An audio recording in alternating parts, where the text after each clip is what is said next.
On passe maintenant à notre plus de l'actu consacré ce soir à l'autoconstruction. Dans la commune de Saint-Médard-sur-Île, en Ille-et-Vilaine, 8 familles se sont lancées dans la construction de leur propre maison, mais à moindre coût, grâce à l'aide notamment de compagnons bâtisseurs. Reportage Mylène Villaverde et Jean-Michel Piron. Depuis quelques mois et l'arrivée du troisième enfant, le quotidien de Marjolaine et Benoît est un peu chamboulé. Désormais, à l'étroit dans leur maison en location, le couple a choisi de se lancer dans une nouvelle aventure immobilière. Donc on a cherché soit location, soit achat. Finalement, on était quand même plus tentés par l'achat, mais par les projets collectifs. L'opération d'autoconstruction collective de Saint-Médard-sur-Île les a donc tout de suite séduits. Salut, ça va? Stéphane, impeccable, ouais. 2 fois par semaine et pendant les vacances, Benoît retrouve donc ses collègues de chantier qui sont aussi ses futurs voisins. On fait une chaîne peut-être? Ensemble, ils participent ainsi à la construction des 8 maisons.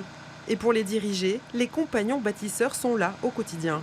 Là-haut, on va continuer le plafond, donc on peut faire une équipe de 3. Donc il y a une personne qui peut se mettre avec moi.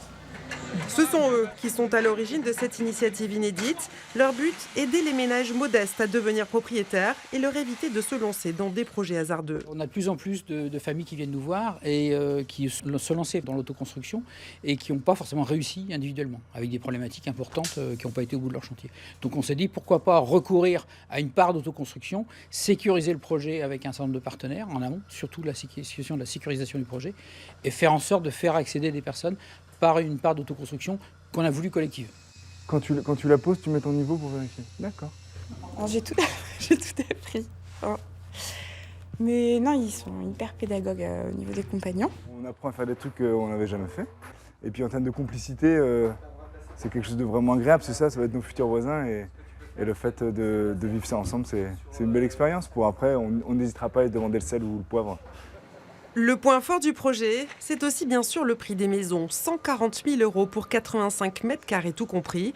Un tarif imbattable, obtenu grâce à l'implication des habitants, des compagnons, mais aussi des collectivités locales.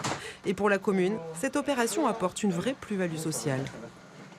C'est aussi l'intérêt d'accueillir des habitants qui ont envie de s'impliquer dans des projets et qui, pour la suite de l'évolution de la commune, pourront participer aux associations, au tissu local et apporteront une richesse certaine à l'évolution de la commune. Benoît, Élodie, Stéphane et les autres propriétaires devraient pouvoir organiser leur crémaillère collective en fin d'année. Un plus de l'actu que nous allons maintenant approfondir avec Mylène Villaverde.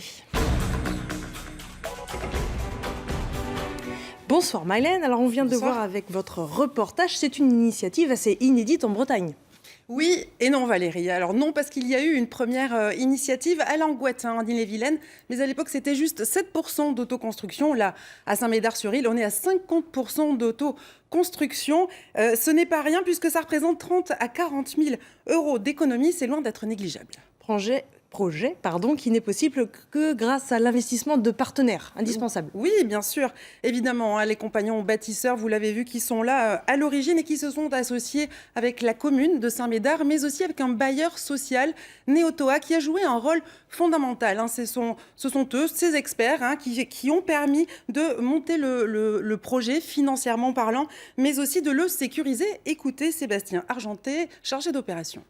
Le challenge, c'était surtout le montant, puisque effectivement, on ne voulait pas dépasser entre 135 et 140 000 €. Donc on est arrivé à 140 000 €, mais le gros du challenge, c'était de rester dans ces montants-là, maison plus terrain.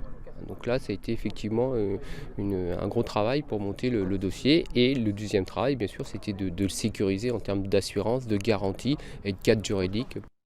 Et alors, si nos téléspectateurs sont intéressés, comment doivent-ils procéder, Mylène ? Eh bien, écoutez, pour l'instant, l'opération de Saint-Médard mobilise fortement tous les compagnons bâtisseurs, mais l'idée, c'est évidemment de reproduire cette expérience. Alors pour cela, il faut qu'une commune s'associe à un bailleur social et porte ce projet ensemble. En tout cas, en attendant, si vous voulez donner un coup de main aux compagnons bâtisseurs, sachez qu'ils sont toujours à la recherche de bénévoles. Merci beaucoup, Mylène. Le message